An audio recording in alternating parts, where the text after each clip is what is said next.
My name is, actual name is Ilya Basin. I've been known by a few names, Fame. My name's Mike Mascone, and I play a level 80 Tauren druid named Darksend.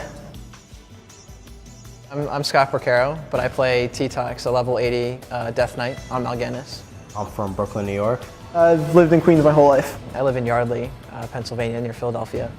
A raid, if you want to take it like a strict definition, is a predefined number of people. It could be, in WoW, it's 10 or 25 people. Their job is to work together, and they all have different roles and different jobs in each role to perform a great feat. You're playing with 25 or, plus people at a time, so, the community you build with the people in your guild. I mean, the guild I've been in for almost 2 years now.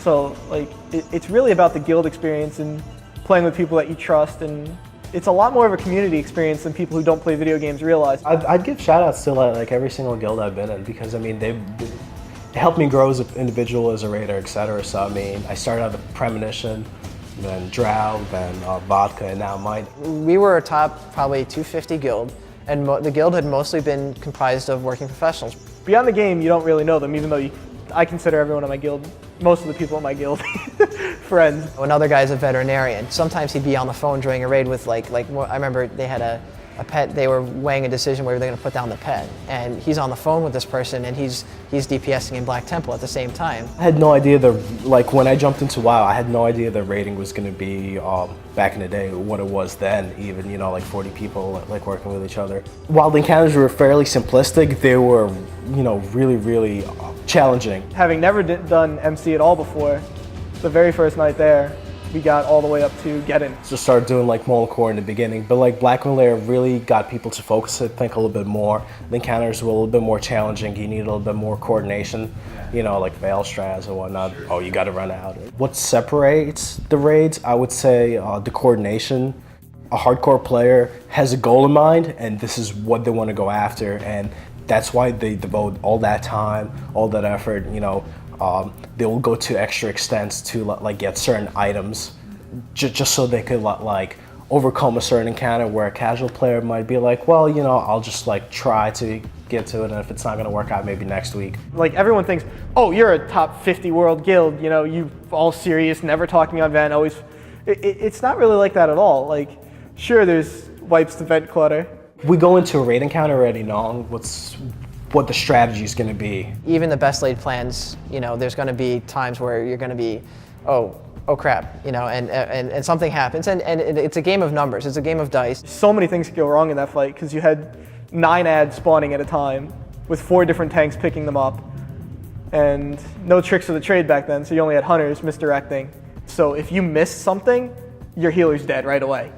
We utilize just about every possible position and strat imaginable, like off the wall type of strats, and that's fun, we almost came close, and that's not really the way. Let's go back to the drawing board and try to figure it out. That's where it is.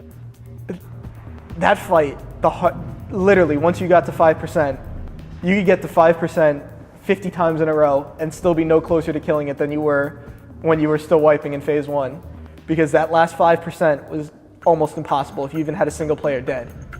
It's the challenge, and it's the challenge of whatever the encounter designer put forth. It could be something as simple as don't stand in a thing on the ground. It could also be internal too. So what you do is you try and say, okay, well let's clear it in an hour. Let's clear it in a half hour, or whatever's reasonable. Let's chain pull it, let's speed clear it, let's see how fast we can do it, and keep people engaged, keep people involved, and brag about it on when you have the stuff on World of Logs later. Should I use being a raid leader as a resume? I think it'd come, managing 25 people, night after night, and then someone posted that they did that, and they got, they had an interview, and they mentioned that at their interview, and almost immediately after the interview ended. There's definitely direct parallels in a raid that you can put in the business world. Dealing with people that aren't holding up their end of the bargain, dealing with drama queens and all that other stuff. And even from a management perspective, if you're an officer or a guild leader or a raid leader, there's a lot of management that you can do in that, and a lot of things that you can learn, like in the management classes that I took or whatever, or things that I already came into those management classes knowing. Leading 25 random strangers should be a good quality for someone hiring a job. But no, you play an online game, you're terrible. Goodbye. It's usually a little more, I guess, esoteric to some people. It gets made fun of because it falls under the like nerd or category. Nerds.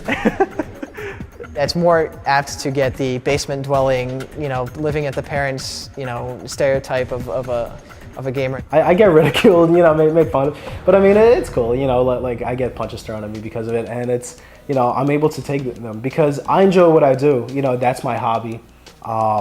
Other people do other hobbies, and I mean honestly, I see no difference between devoting your time online playing WoW versus browsing the web on like say Facebook or like YouTube.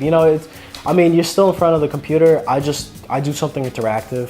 Why should that have any impact on what they're doing? It's how they spend their free time. If I were to ask that employer, what do you do when you go home, like when you're not doing work stuff at home?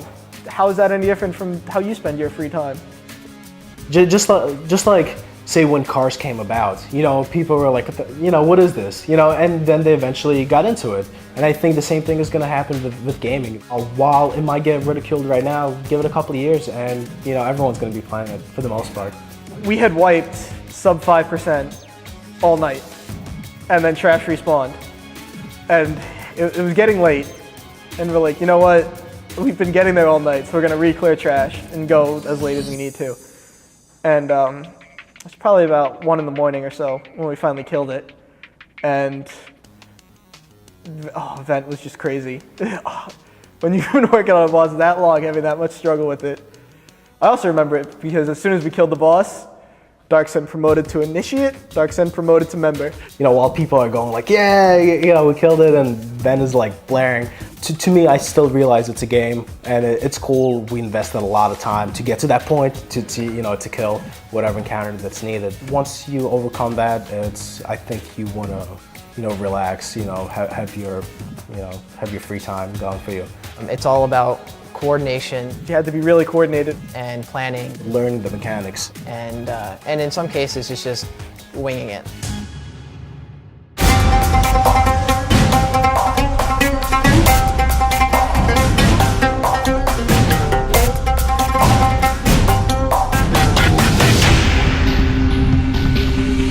In 5, 4, 3, 2, 1. Deep, steep, steep, steep, steep.